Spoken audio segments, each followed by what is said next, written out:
believe that. And so whenever I keep telling my family, so whenever you're, just couldn't do anything, there's these things out there that we need to pray to. At night you can go out and pray to the star people that are up there. They're out there. They're even looking at you right now. During the day, you can go out there in the morning and pray. You can go out in the afternoon or at noon. Anytime you can pray to these people, if you're just down with something, pray to these people and they'll help you. They'll take you out of your misery and make you become more happy and just to go on.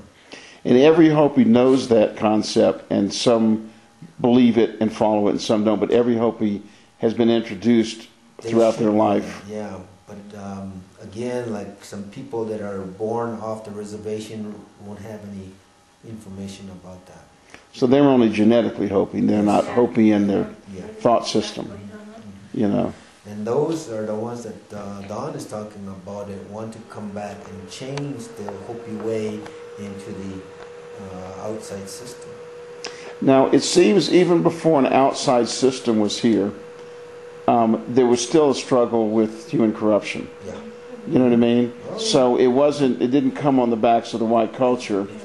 And that the white culture, it seemed like there was a point at which you guys were fairly well doing okay within your world and learning to live together without the violence, without the gossip and the pettiness. And then the white culture added another, okay, now that you've learned to be somewhat at peace with yourself, now can you deal with the Bahana, the Navajo issues? You know what I mean? So it seems like this has been constant struggle that takes always vigilance. But yet it's being successfully completed. Because that's what the elders say, and in our religious practices, you're going to be going through all the turmoil. We are Hopi, but yet there's visitors coming with different characters. You're going to have to deal with their character and make them understand who we are, and that's friendship. That's the peace, because they don't know that. Because they are from different culture and they don't know that. So we have to bring that out to them to make them see that we are peaceful people. And that's what they say. You're going to have all kinds of turmoil with these people. But later you will be able to, if you just keep at it and don't give up, you will make these people understand where we are or who we are. Because some of those people will come and look for that knowledge like we've come. Like other people have come. Because that's why even some people will be crawling back to you. They're crawling their knees to get advice or get to know what Hopi is. This is what they say. Because we never sought it out. We were guided here. When I was a hippie, I heard that there was a tribe living out here who had a prophecy, which I've never seen written down, but the hippies, in the hippie folklore, that you guys had a prophecy that the Hopi would be reborn as white men's children, and they would take a name similar to yours and wear beads and flowers. So they circulated back in the 60s that there was an ancient tribe of people here, and that the hippies were the children of that tribe being reborn in the white culture. And that our name was Hippie, Hopi, we wore beads and flowers. And that we were told you guys actually had a prophecy that said that. Now, I've read all your prophecies, and I've never seen that prophecy. But it made, when you laid around in California at a commune, it made for interesting thinking. You know what I mean? Yes. And so I knew that about Hopi from my hippie days. And 4 years ago, we were simply going out to have a supai to find out how did Bob Marley's music get there.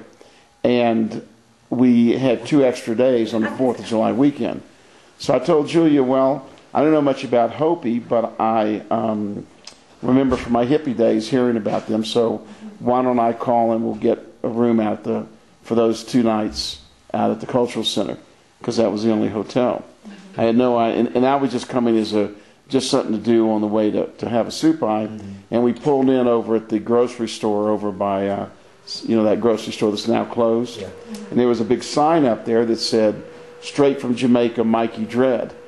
at Hopi Veterans Hall, and we had been writing the book on Rasta and reggae, and so then I thought, oh, there is a connection here, and the book tells this whole story. The first chapter. Did you get the manuscript, by the way? Good. How'd you like the cover? What'd you think of the cover? That's the one with Leon. The man with the deer horn. Yeah, the old man. Did They gave we? us a copy of it. The one of the picture I gave you. Yeah. I think so. I think yeah.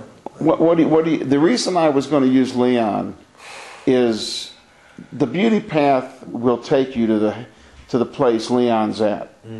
As Leon, before he died, you could see in his face, was humble, peaceful, kind, generous. You could see that in the man's face. So I was thinking this whole book is about a path that will take you there through, in this case, the Native American path. Even though he's Iroquois. Yeah, I do mention the Iroquois. So how did you guys feel about that cover? That's fine. To hear a piece of that cover. Okay, were you able to read your chapters?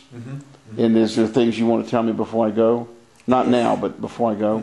So there are a few things I need to. Okay, the book as it progresses, really becomes a drumbeat of Hopi more and more. Begins with a drumbeat of just casually coming through here. It becomes a drumbeat of Havasupai and what's going on down there. But Havasupai has lost their instructions, and Damon said his strength throughout life has always been coming here. That the strength that he has derived from Hopi, I guess I'm saying that right, from being here in Hopi land over his life, and from the Hopis, and that strength could be shared with his tribe now because they've lost the instructions. You know, and there is a time when they hope to have the songs brought back to them, because right now the ceremonial cycle is gone, the elders are gone, and people wander around the canyon without instruction. But there are a handful, fortunately, in a leadership position, like Rex Toulouse and Carletta Toulouse and Toby and Roland and Damon, who are now aware of what, know the instructions. So as the book progresses, what becomes clearer through the book is that what in the past there was a tremendous amount of levity among Native Americans, and everyone seemed to be living the instructions. But the book presents, over its talk about the Trail of Tears and what the government did, the reader begins to think, what a shame this has all been lost. What a shame that the white culture came in and crushed this. And then late in the book, you begin to realize maybe it wasn't crushed. Maybe it's still in Hopi land. Maybe it's still going on in Hopi land. And by the end of the book, which will be when I leave here in 3 days, we're going to go to Chaco Canyon tomorrow. And then I fly home and I finish the book. What you're going to, at the end of the book, what you leave here is it's alive and well in Hopi land. And through my conversations with you guys, through going to these events, is the reader realizes, wait a minute, it didn't get crushed. They kept the covenant. They kept it alive in a really high level. And it gives each one of the readers a sense of hope and optimism. Because it's like you go down into the depression that such an elegant, beautiful society could have been morphed in or mutated into what we now have outside, and then realize it's not. So the book really is a journey that the drumbeat of Hopi gets louder and louder and louder, to where by the end of the book, what's going on here becomes the obvious path that we were led to bring forward. And that's what I see now, is that we were brought here to get this information to bring out. And what I like to do is, give you guys hundreds of books for you to do what you want with here. I know, I already have people I want to give the book to. Yeah. I mean, give it to every teacher, give it to every council member, because it explains not just Hopi, but Native American. Were you able to read just your parts, or have you read the other parts? Just my parts. Okay, it's too thick. I know. Yeah, and I didn't expect you to read anything but your parts. But when you... interesting, I read some of them. The other Yeah. The owner. You read the Peacemaker? The Peacemaker. Yeah. Tell them about your trip. Hmm? Tell them about your trip About my trip to to Japan. Japan. Oh, I was in Japan about what?